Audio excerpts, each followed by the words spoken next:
திருவள்ளூர் மாவட்ட செய்திகள். சர்வாதிகாரி போல் செயல்படும் பெரம்பலூர் மாவட்ட கலெக்டர் கிரேஸ் லால்ரின்டிகி பச்சான் ஊழியர் விரோத சங்க விரோத நடவடிக்கையை கண்டித்தும் தமிழக முதலமைச்சர் உரிய நடவடிக்கை எடுக்க வலியுறுத்தியும் கருப்பு பட்டை அணிந்து திருவள்ளூர் மாவட்ட கலெக்டர் அலுவலகத்தில் நேற்று மாலை தமிழ்நாடு ஊரக வளர்ச்சித்துறை அலுவலர்கள் சங்கம் சார்பில் கண்டன ஆர்ப்பாட்டம் நடைபெற்றது. ஆர்ப்பாட்டத்திற்கு தமிழ்நாடு அரசு ஊரக வளர்ச்சித்துறை அலுவலக சங்கத்தின் மாவட்ட தலைவர் வீரமணி தலைமை தாங்கினார். இதில் மாநில தலைவர் காந்திமதிநாதன் கலந்து கொண்டு சர்வாதிகாரி போல் செயல்படும் பெரம்பலூர் மாவட்ட கலெக்டரை கண்டித்து சிறப்புரையாற்றினார்.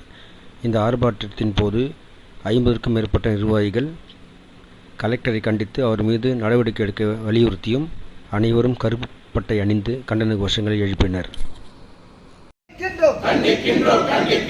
பெரம்பலூர் மாவட்ட ஆட்சித்தலைவர்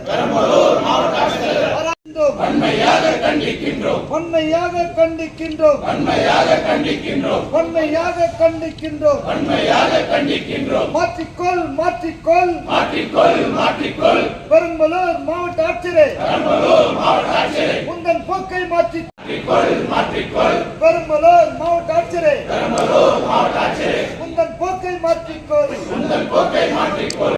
இது போன்ற செய்திகளை காண எங்கள் சேனலை லைக் பண்ணுங்க, ஷேர் பண்ணுங்க, சப்ஸ்கிரைப் பண்ணுங்க.